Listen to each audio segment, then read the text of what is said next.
and said, "Hey guys, well, guess what? We've got a transfer." He was my fraternity brother's older Sacrifice that brother. the American people. Prosperous communities have healthy environments. For us now, she lived in trafficking for 4 years. I really felt, for a lot of reasons, I felt for him, but I didn't have the guts to stand up. Northwest Florida has an impressive sports history, producing championship athletes who've excelled at the highest levels, not to mention the high school teams and young athletes who've achieved success in their own right. For over 4 decades, no one has done more to tell their stories than sports journalist and broadcaster Dan Shugart. Shugart's intelligent and fair approach to covering sports earned him the respect of the athletes he covered and the television audience that relied upon him to tell the stories that matter. In 2024, Shugart retired from covering sports full-time, leaving an indelible mark on sports journalism and the Northwest Florida community. The array of awards and honors received when he announced his retirement are further confirmation of the difference he made.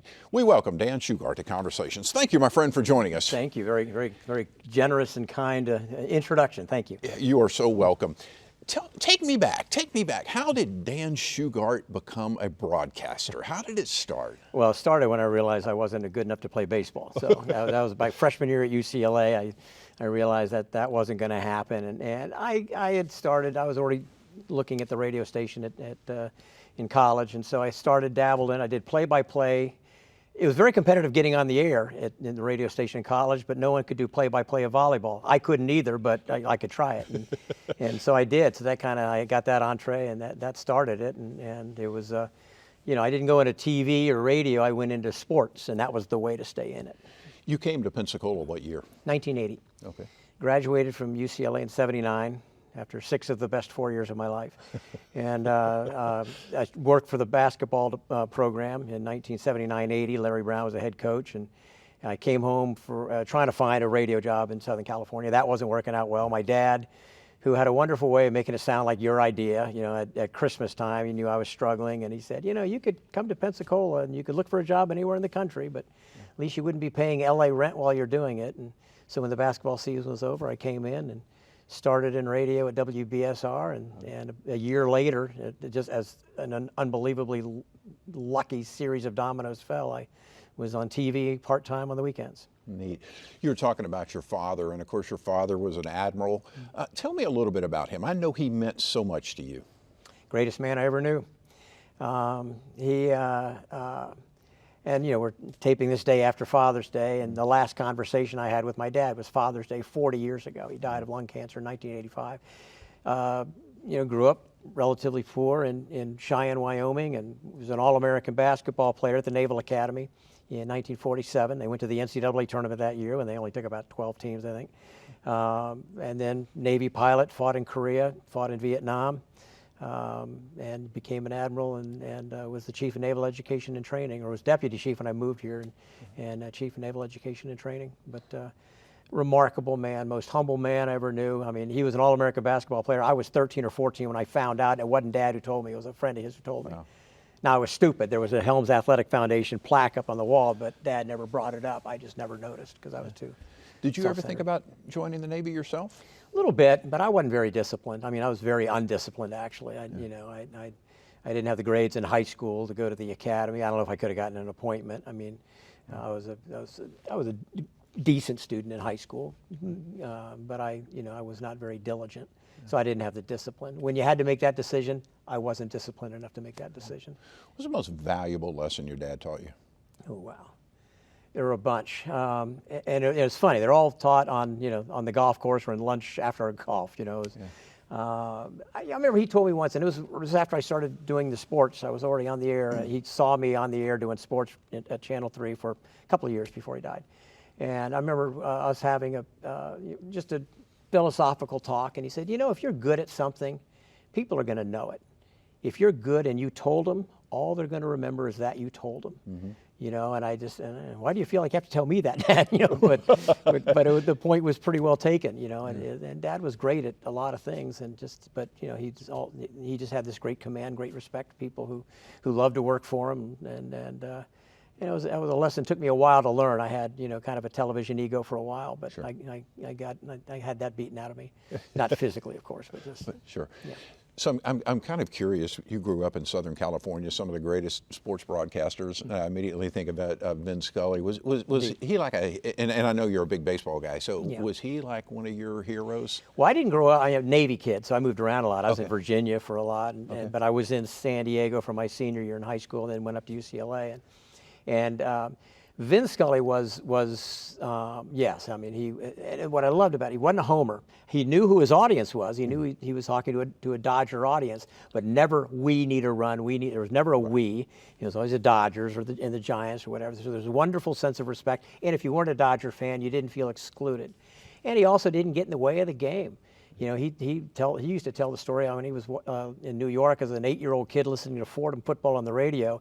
He said the most exciting part was the crowd cheering.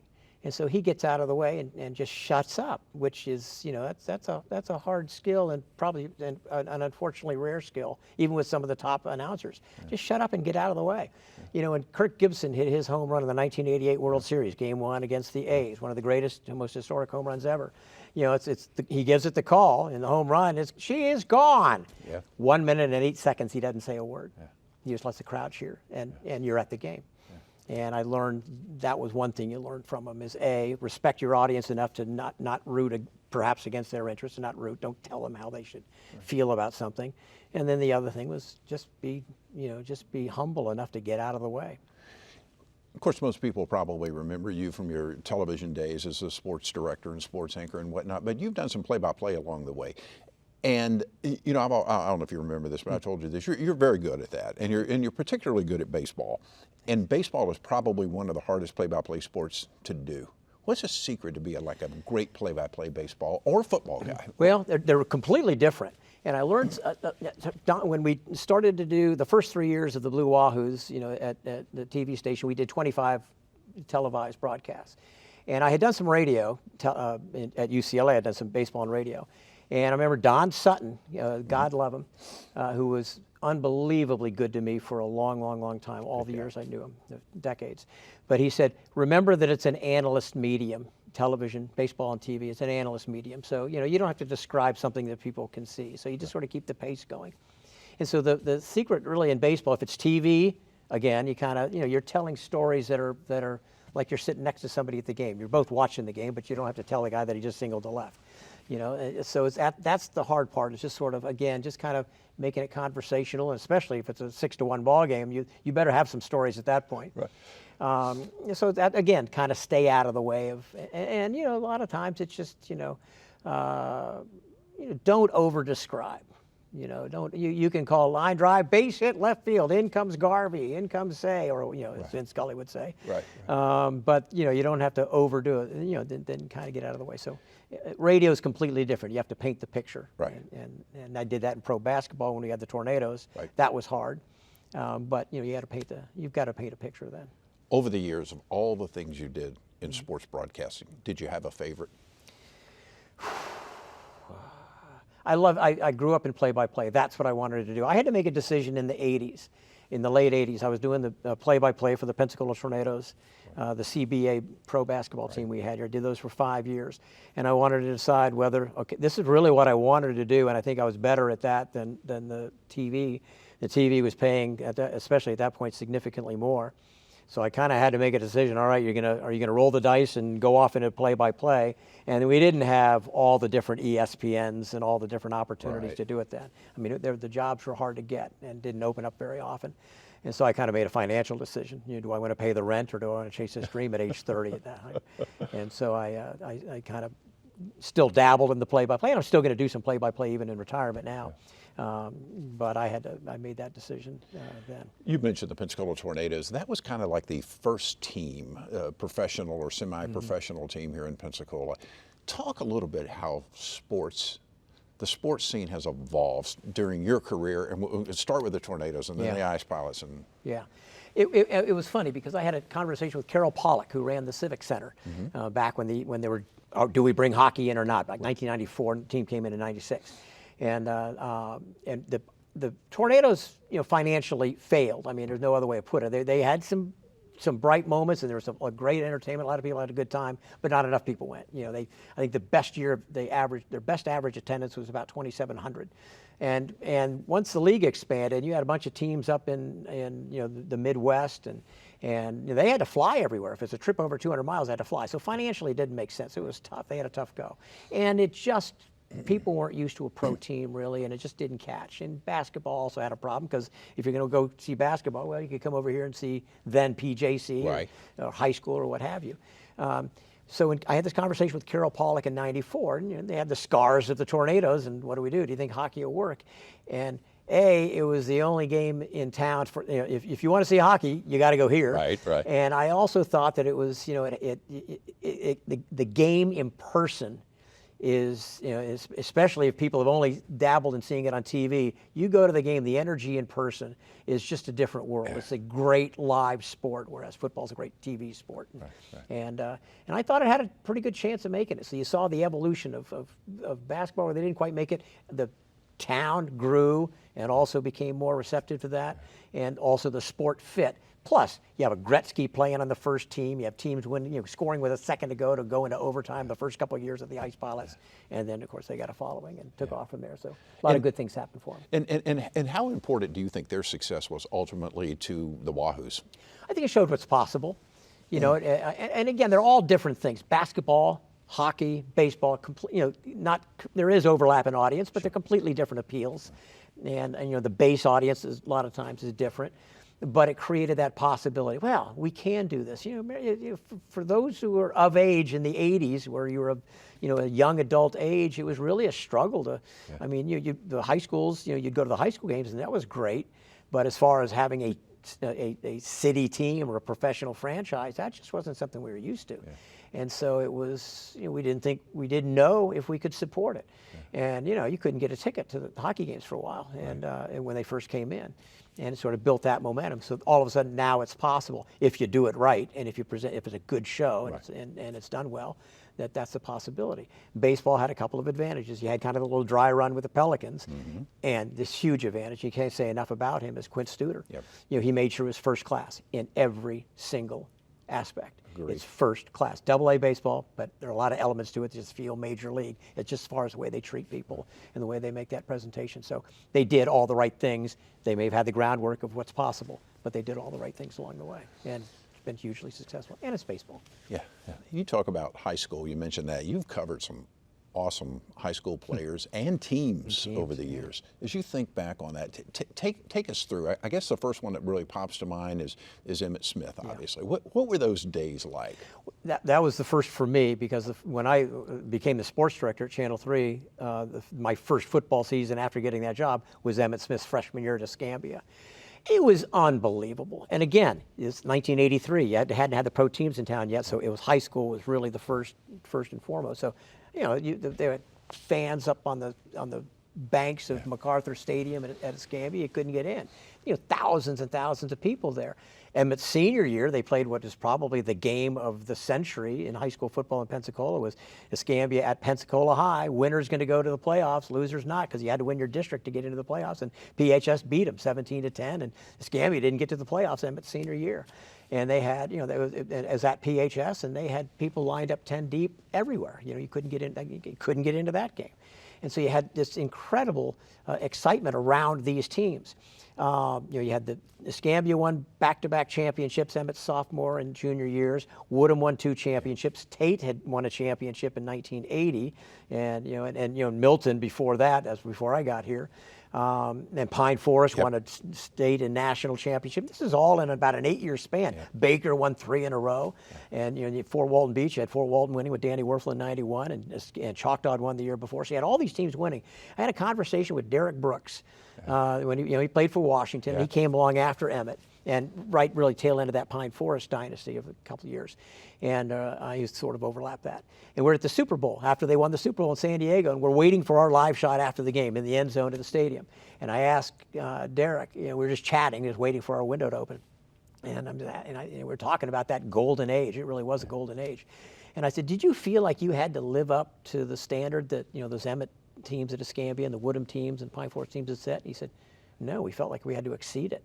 which I thought was a remarkable perspective. You know, exceeded how, you know, but that was the mindset. You have to be better. You have to build on that. And that's why we've had so much success. I think so many great players, great coaching, but there's just that expectation of, hey, here's the standard. You know, and when you set a standard, it doesn't matter what it is, in academics, whatever. You set the standard. You know, kids, I think in general, they want to have something to aspire to. And you know, when you think about it, I mean, and not just in football, but also in baseball. I mean, we had players from here who were in the World Series. You know, Roy Jones with boxing, Bubba Watson, obviously. I mean, the list goes on and on. I mean, what's your most memorable moment of covering one of these marquee stars, if you will? You know, it's funny. I should have an answer for that by now because people have been asking me for about a year. But it does come back. I have a hard time narrowing down. Obviously, the Super Bowl with Derek was there because I'd known Derek since his junior year in high school, and we, you know, we're not supposed to become friends, but we had become friends at that point. And you know, Joe Durant winning tournaments, you know, was good because we had such a good personal relationship from way back before he became a great golfer. And so, you know, so there are lots of different events like that, you know, going to some of these games. But really what stands out are the people, just the exceptional people. It's one thing to have great athletes, and, you know, a lot of people, and we've had per capita more than probably anybody, but just as the kinds of people they are. I mean, whether, you know, you talk about Fred Robbins and everything he's done for the community and what Bubba does for the community as well. And, you know, Jerry Pate very quietly did a lot of stuff. You know, we had pro-ams here that were as good as anybody in the country in the PGA Tour. I mean, we had a pro-am with Joe DiMaggio, Johnny Unitas, Willie Mays, Gerald Ford, Jimmy Buffett, all the same pro-am. You know, and Jerry Pate did that. You know, so we've had some remarkable stuff over all these years. But really, what people I've covered is just what great people, Derek Brooks, all the stuff he does for charity, and Joe Durant, stuff he does for people, and just it goes on and on and on. And again, it's the standard. You know, here's a standard: be a good person. And we've had remarkably good people, not just great athletes.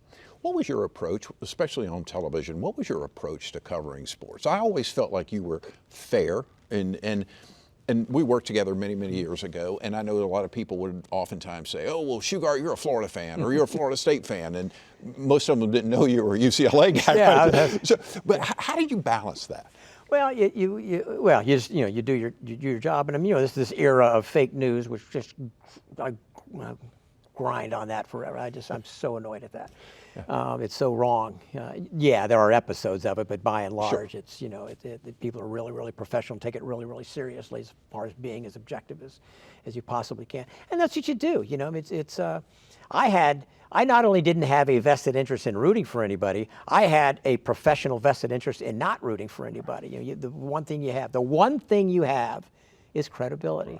And you lose that, good luck getting it back. That's right. And so, you know, that's what I tell people. Hey, I went to UCLA. All of you can go 5-5 as far as I'm getting. You know, I really didn't care. Now you get people who you enjoy, whether it's coaches, you're glad when they win. Of course. You're happy for them when they win. Put it that way. You're happy for them when they win, but you're not rooting. You just can't.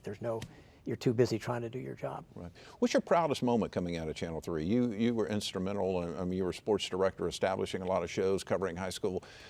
Do you have one moment that's a kind of a key? I think it's not a moment so much as it is. You know, Doug Baldwin called, or, you know, he did I hadn't talked to Doug Baldwin, you know, the Gulf Breeze star. He's out in Seattle. He's opened up he funded and opened up and runs a community center for kids in Seattle. What a wonderful guy he is. And, you know, I hadn't talked to him in years. I didn't know if we even had really a relationship, because guys go on. And he sent a message when I retired, and I sent him a text, hey, my daughter's out there in Seattle. And you go, well, when you get out here, let me know. We'll get together for dinner. It's those kinds of things where you feel like, hey, you know, somebody had enough respect for what you did that you know, they feel, yeah, I just like to see them, like to catch up. You know, that's kind of what it is. The relationships that you've built with people long after the fact. That's what I have learned that I value most. Yeah. When you retired, did you spend any time just kind of reflecting on the difference you made? Because let's face it, you were woven into the fabric of this community, because people went, you know, probably played high school football and you covered them, and then their kids years later. Yeah. You think about the influence. And No, I don't, and that's not, that's not false modesty or anything. I mean, I realize I'm always incredibly flattered if someone says, "Hey, man, you covered us back in '92 or '82 or whatever." Yeah. Well, it was Marcus Broadnax, great basketball player from Fort Walton Beach, went up to St. John's in the mid '80s, and I saw him at a Fort Walton Beach game that we were calling a few years ago, and then he called me and said, "Hey, they're retiring my number at Fort Walton. Would you come over?" And I said, "Well, I retired. I'm not working anymore." And he goes, No. I just want you to come. I'm not asking for coverage."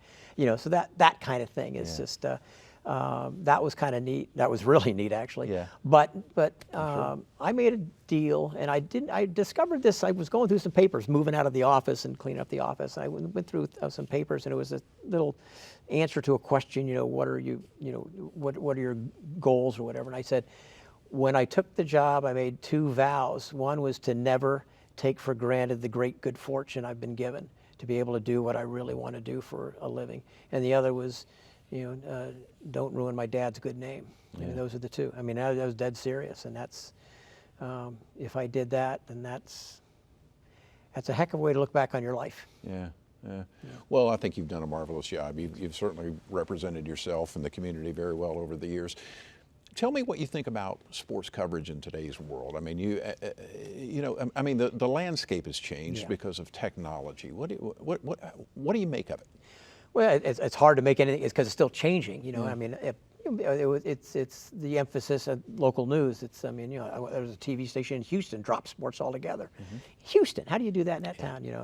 And they had cut us back, cut me back the last, just less time and less availability at WEAR when the last couple of years there. It was a little bit harder to get sports stuff on the air and do all the things I wanted to do or that we were accustomed to doing. And I'm not, that's their decision and it's based on their research and so be it. But it was also a pretty good sign that, okay, it's time to go. I'll be 70 years old soon, and I want to be able to travel and see my brother and sister and go see my daughters in Seattle and Tampa and travel, which we're doing a lot of. But as far as the business itself, it's being de-emphasized. I think it's a mistake. Because I think the audience is not just larger than I think the research tells them, but it is certainly more passionate than they're considering. And I told a GM once, I said, if only 20% of the people care. I said, well, yeah, what would you do? What move would you make to alienate 20% of your audience? Because these people really, really, really care about it.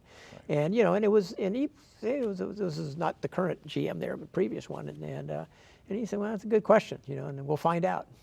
Yeah, we will. Because local is so important. It is. It is so important. I mean, there's plenty of national stuff, and there are guys that are on YouTube and on the radio spouting off all kinds of stuff, never mind how, But, some of it's even intelligent. Yeah. But you just have to really wonder if we don't continue to support local news and local sports coverage, where that takes us ultimately. Well, my argument the last couple of years, doing it was what is more local than 22 local kids out there on a football field playing in front of stands full of a bunch of local parents? What's more local than that? Yeah. And they all care. Yeah. By the way, you better have the score because they're going to go back and they didn't sit through 2 hours of a game, whether it's a hockey game or a Wahoo's game or a football game. Yeah. They didn't sit through that not because they don't care about the outcome. Right. And so so some of the national level minds that come in and shape local policy say, well, that we're not sure that the score really matters. Well, then why do they keep it? Well, exactly. I don't quite buy that, but that's why are people so passionate about sports? What is it? No, I think it's something that very early in your life, and again, it's probably speaking my own experience. Very early in your life, it's the most important fun thing you do if you're into it. Other people might find other things to do. Whether it's my daughters in performing or in art or whatever. But so many people have not just it's something you're passionate from the time you're young, but there's a rooting interest in it too. And so I think that's what happens. That really it pulls you in, and boy, once you're in, it's kind of hard to let it go. Yeah. I've got about 2 minutes left. As you look back, what are you most proud of, you think? I think we treated people as fairly as we possibly could. There were some missteps that I can think of, and it's 40 years ago, and it still bothers me. Talk to the people who were involved and apologized, but there were times, and this is probably journalistically unsound, where I asked a question and you know, not with a major figure who should know better, you know, not with a political entity or whatever, with a kid. Right. And you realize what he said isn't what he meant, and it made him look really bad. And I said, I'm not using that, you know. Or you rephrase the question and, you know, and give him an out and get, and you know, and that's how I. And again, journalistically unsound, but I just didn't feel like I was in the business of catching a 16-year-old in a mistake that made him look bad or her look bad. So I think I was fair to people. Tried to be as fair as I could, and you know, you don't let people off the hook, but fair, be fair. And Charles Kuralt had that line on his desk: you don't have to hammer somebody. Sometimes you have to, but you don't have to all the time. You did a great job, my friend. Thank you. Thank you Thanks, so Jeff. much.